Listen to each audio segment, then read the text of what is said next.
एक दफा का जिक्र है, दूर किसी बस्ती में एक आदमी रहता था जिसका नाम लुकमान था। लुकमान और उसका खानदान गुर्बत के साए तले रह रहे थे।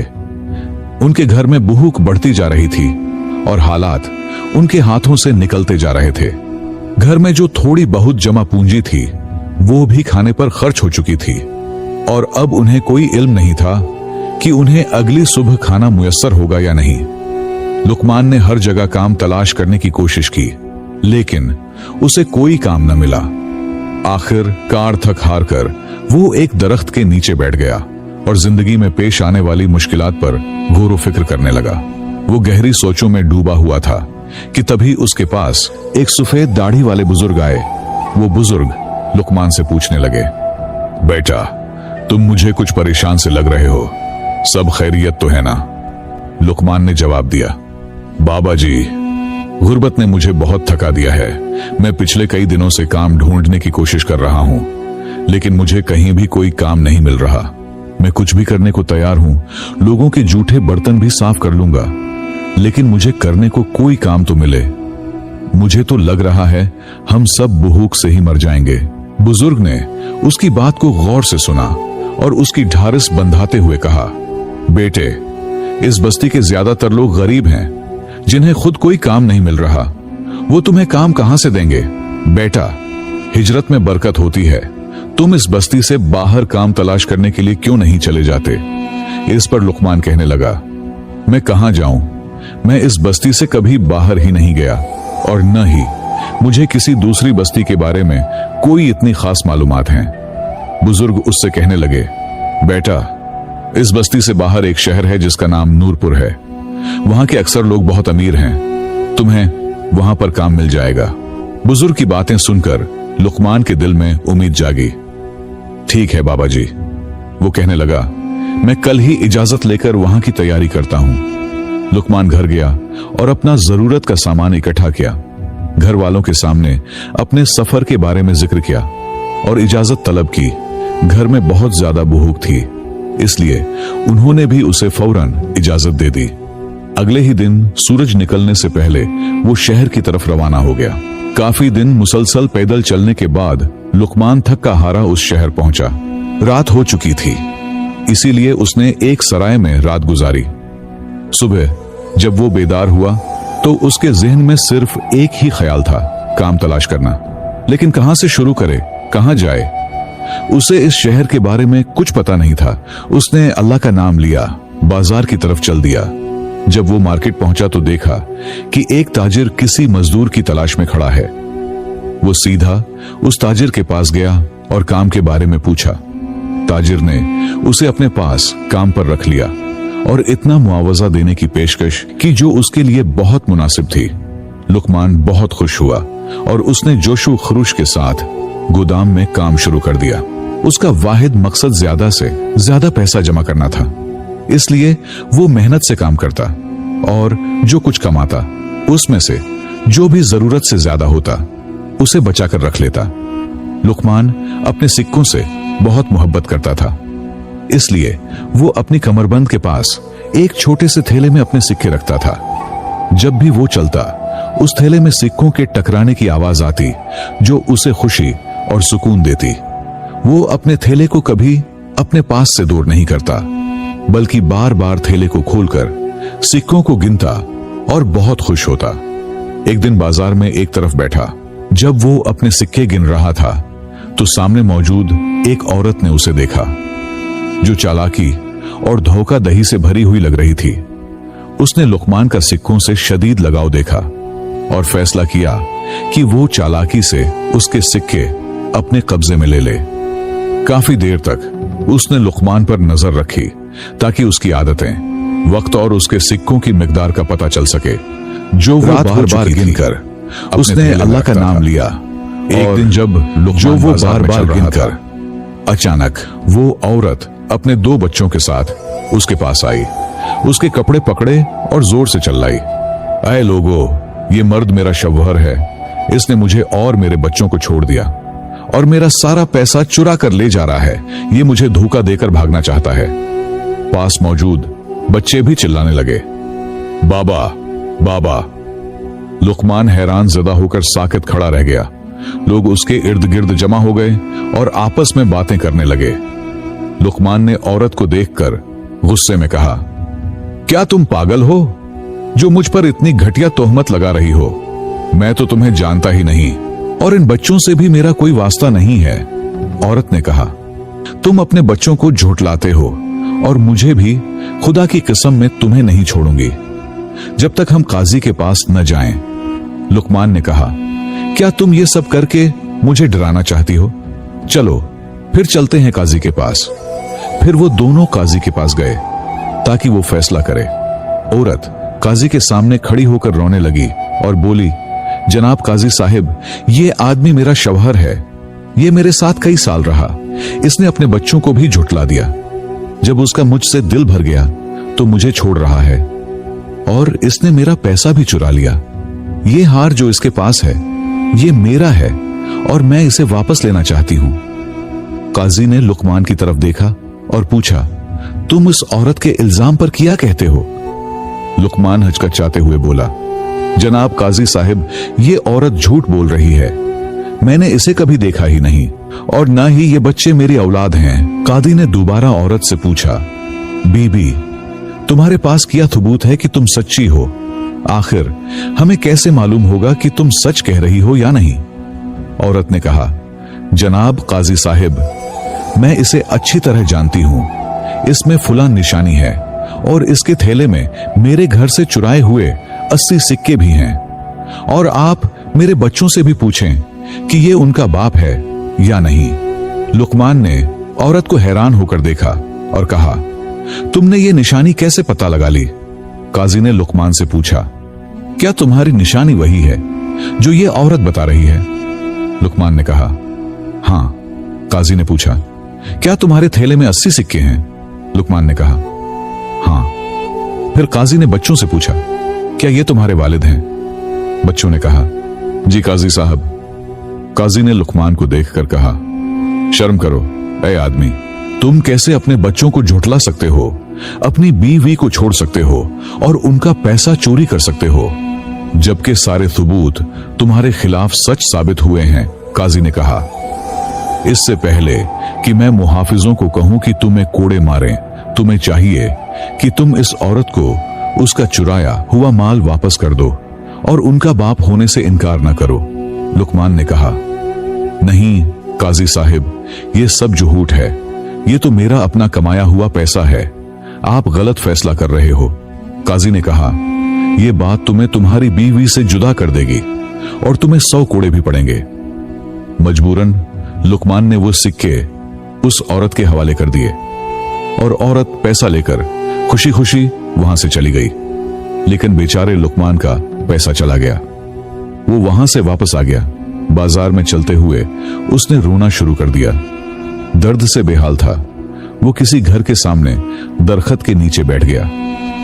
एक बूढ़ी औरत ने अपने घर की खिड़की से उसे देखा और अपनी खादमा से कहा, लगता है ये आदमी हमारे शहर का नहीं है, शायद जमाने का मारा हुआ है। जाकर कहो कि वो हमारे घर खाने पर आ जाए। खादमा लुकमान के पास गई और कहा, अगर तुम भूखे हो तो तुम्हें मालकिन खाने के लिए बुलाती हैं, आ जाओ, उनके साथ खाना खाओ। लुकमान उस खादमा के साथ अंदर आया और घर की मालकिन के साथ बैठकर खाना खाया। फिर घर की मालकिन ने उससे पूछा, बेटा तुम बहुत परेशान लग रहे हो, खैरियत तो है? तुम यहां के नहीं लगते, कहां से आए हो? लुकमान ने अपनी कहानी सुनाई कि कैसे वो इस शहर में आया, दिन रात एक करके मजदूरी करता रहा और कैसे एक चालाक औरत ने उसकी जमा पूंजी हथिया ली। मालकिन ने कहा, बेटा तुम्हारा मसला बहुत आसान है लुकमान, तुम एक तरीका आजमा कर अपने पैसे वापस ले सकते हो। लुकमान ने पूछा, वो कैसे? मालकिन ने कहा, इस औरत ने तुमसे पैसे कैसे छीन लिए? लुकमान ने कहा, उसने अदालत में कहा कि वो मेरी बीवी है और उसके बच्चे मेरे बच्चे हैं। मालकिन ने कहा, अगर ऐसा है तो तुम अदालत जाओ और कहो कि तुम सफर पर जाना चाहते हो और अपने बड़े बेटे को साथ ले जाना चाहते हो ताकि वो रास्ते में तुम्हारी मदद करे और तुम्हारा साथ दे।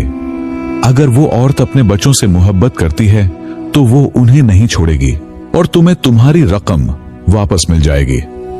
लुकमान ने उस बूढ़ी औरत का शुक्रिया अदा किया और जल्दी से काजी के पास पहुंचा।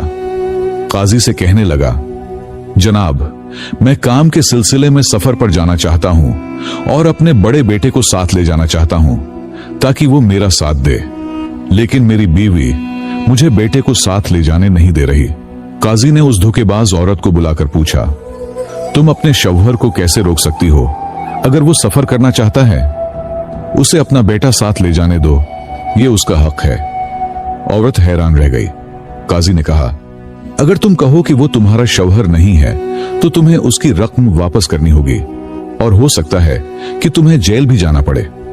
औरत के पास कोई चारा नहीं था, सो उसने बड़े बेटे को लुकमान के हवाले कर दिया।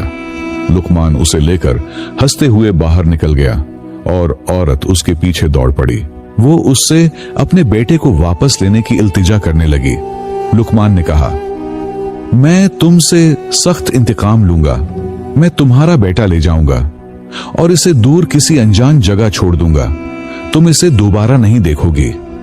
औरत रोने लगी और उससे दरखास्त करने लगी, मैं तुम्हें तुम्हारी रकम वापस कर दूंगी, बस मेरा बेटा वापस कर दो। लुकमान हंसकर बोला, मुझे अब मेरी रकम ही नहीं बल्कि उसका 2 गुना चाहिए, 160 सिक्के, क्योंकि तुमने मुझे भरी अदालत में जलील किया था। औरत के पास कोई चारा नहीं था। उसने लुकमान की इजाफी रकम भी वापस कर दी और वहां से बड़ी अफसुर्दा होकर चली गई।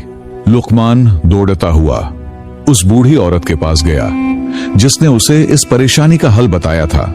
उसने बूढ़ी का शुक्रिया अदा किया और कहा कि वो अपने घर वालों से मिलने जा रहा है, कुछ दिनों तक वापस आ जाएगा। बूढ़ी औरत ने कहा, बेटा, तुम्हारा रास्ता तवील और खतरनाक है, कहीं डाकू तुम पर हमला करके तुम्हारा सामान छीन न लें। बेहतर है अपनी अमानत किसी के पास रखकर चले जाओ। लुकमान ने कहा, किसके पास?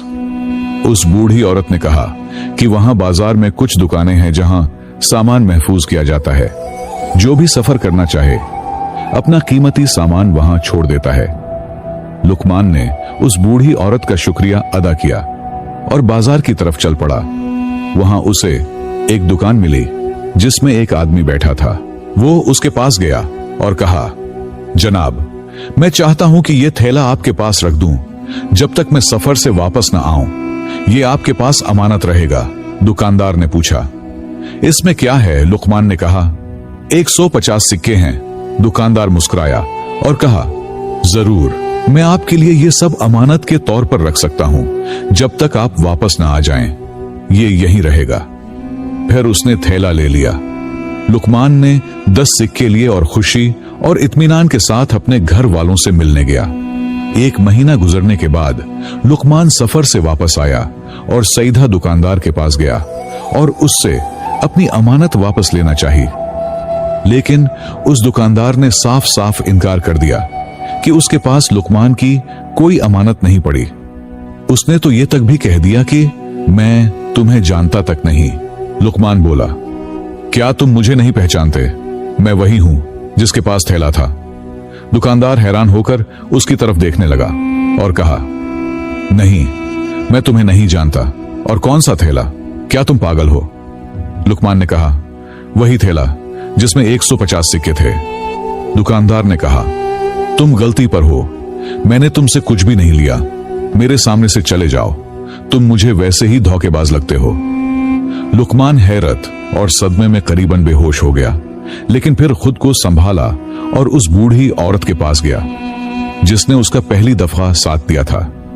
जब वो उसके पास पहुंचा तो बड़बड़ाने लगा और तेज तेज सांस लेता रहा। मेरी मदद करो, मेरी मदद करो। बूढ़ी खातून ने उसकी तरफ देखा और कहा, बेटा, आराम से बैठो और मुझे बताओ क्या हुआ है। लुकमान ने कहा, मेरे पैसे मुझसे छीन लिए गए हैं। वो दुकानदार जिसके पास मैंने अमानत रखवाई थी, उसने इनकार कर दिया कि वो मुझे जानता ही नहीं और न ही मैंने उसके पास कोई अमानत रखवाई थी।